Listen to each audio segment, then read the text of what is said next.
Alright guys, welcome to a quick pickups video. Just a few things to show you today, but one in particular that I really want to rave about, so it's just such a cool game that I'm glad I've finally got it.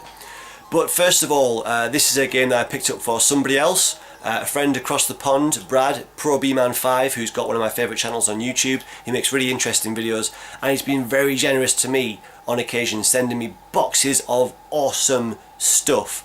And I've sent him some things as well, but not nearly as much. And Brad, you just need to know, I am ready and willing, I am on the case, finding you the Powell Exclusives that you're looking for. And the first one of those is Destroy All Humans, Path of the Furon.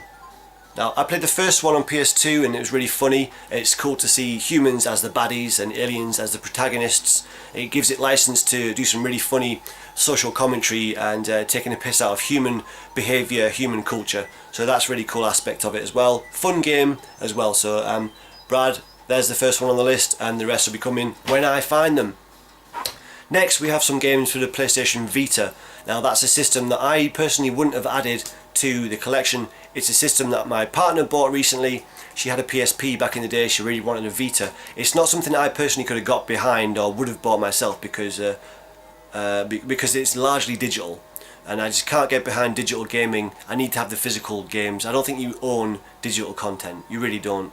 If you can't sell it on, you don't really own it, and other things as well. And I just like having the physical product there. But I do get behind digital for indie games, smaller studios that can't afford to put out physical releases. I will buy digital content for indie games, but for the bigger releases I need physical format, and PS Vita does have some obviously physical games, and that's what we're going to be looking at. That's what I'm going to be looking at anyway. So for the PS Vita we have Metal Gear Solid, the HD collection. This has got Metal Gear Solid 2 and 3 HD remaster. It's also got Metal Gear and Metal Gear 2, I think the old NES games on there, and it's got also over 100 VR missions. So lots of content on there. The HD remasters of some classic Metal Gear Solid games. So that's yeah, glad to have that. That was bought for my partner who really likes Metal Gear Solid. I also got Soul Sacrifice. Now this seems to be kind of like an action RPG in the sense that it's dynamic fighting as opposed to turn-based. I believe that is how it plays. But it looks like a cool game. Watch some footage on YouTube and it looks intriguing. So Soul Sacrifice for the Vita. Let me know if you played any of these games, what I'm in for and what you think of them. Lastly, for the PlayStation Vita we have Final Fantasy X and X2 HD Remaster. This was bought by my partner. She really enjoys Final Fantasy games and she wanted the HD remasters of those. So we already have 3 physical release games for the Vita. And yeah, I do like the boxes. And so I'll keep my eye out for decent games on physical format for that system. So next we have, I got this from eBay, and it is Jet Set Radio Future for the original Xbox. I got it for £9 plus £3 postage and packing, so 12 quid in total. If you are patient you could get it for less. Now of course, sod's law, I think 2 days after I bought this, another auction on eBay went for about 6 quid in total, so half the price I paid. But I got impatient. It looked like a good deal at the time, and to be honest I'm not really bothered if I could have got it a few quid cheaper. I just wanted it in the collection. That's what I'm all about, is adding stuff to my collection. And that's the pointless thing to say, isn't everybody? But basically there's not that many games left on the original Xbox that I want to add to the collection. I've got quite a lot of cool games on that system. This is one of the last ones that I really wanted and finally got it, and happy to have that for 12 quid. Not too bad, we shall see, but very fun game anyway, worth having. Now this game, I need to rave about this game. This is so much fun. I got this for £12 from Playtime in Nottingham, and it's new. It says it's new. It's Sonic All-Star Racing Transformed. Now it is the Platinum release. I don't care too much about that though on the 360. It doesn't bother me too much. So yeah, this is the Platinum release. It's Sonic All-Star Racing Transformed. It's so much fun. Now it's kind of delayed another gaming decision that I had to make, really. I've been hovering on the edge of getting a Wii U for a long time, and Mario Kart 8 nearly tipped me over the edge of thinking I just need a Wii U now. Mario Kart 8 looks amazing. But I think this game has delayed that decision a little bit. Now anybody who's played both this game and Mario Kart 8, let me know what you think of them in comparison with each other. but I don't imagine that Mario Kart 8 could be much more fun than this. It's just so good, so arcadey. It's got that drifting feel to it, those awesome exaggerated drifts that I enjoy, like in Outrun games, Mario Kart games and all the rest of it.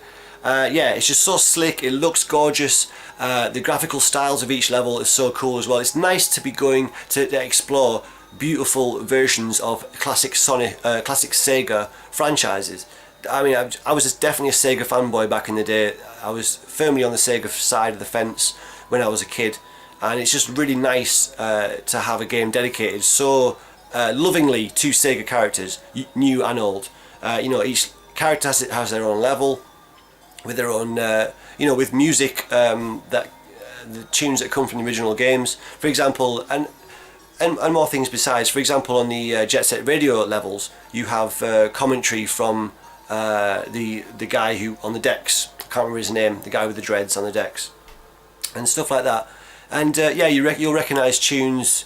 Levels look awesome, and in particular, there is a certain part of this game that made me realise what Sega should do with another of their franchises. Now, being a bit cryptic, basically one of the characters you can play as on this game, I think it's an unlockable character, is Knights.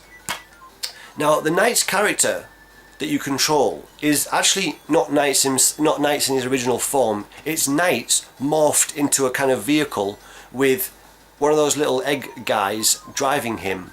So Knights is a vehicle, and one of the little egg characters from Knights, if you remember what I'm talking about, drives Knights. Until you pick up the super special power-up boost thing, whatever. When you pick up the super special power boost thing for Knights, he turns into actual Knights when he's flying. So when you play as Knights, as the Knights character on the Knights theme level, and when you get that boost and he turns into the actual Knights character flying through a 3D Knights level, it just makes you realise exactly what Sega could do with the Knights license. They could make a 3D proper Knights game that's very similar to how it would be in the example I've just given. I'll try and get some footage of me driving under those conditions as Knights with the power up on Knights level, and you'll see what I mean. And it looks like it should be the next Knights game. And but anyway, just such fun, really cool, quite challenging as well. I played through all the levels that I've discovered so far, at least on medium, did pretty well, you know, not too hard. Then I'm now starting to do it on the hard levels, and it does get challenging. And there's quite a lot of variety as well in there. Of course, you've got the straight races, you've got battle races, you've got boss fights as well against big characters that are in front of you on the racetrack. You've got traffic attack levels, similar to Burnout, you know, you have to dodge traffic. So there's quite a lot of variety in what you do there. The online aspect I haven't even got into yet, but I'm sure the online gaming is awesome as well. This game is kick ass. And again, what I really want to hear from people is opinions on how it compares to Mario Kart 8. So if you played both, let me know how it compares. But that's my favourite racing game that it's my favourite kart racing game since Diddy Kong Racing on the N64, and that says a lot. So yeah, that's all I've got to say. Those pickups. See you guys in the next video. Alright.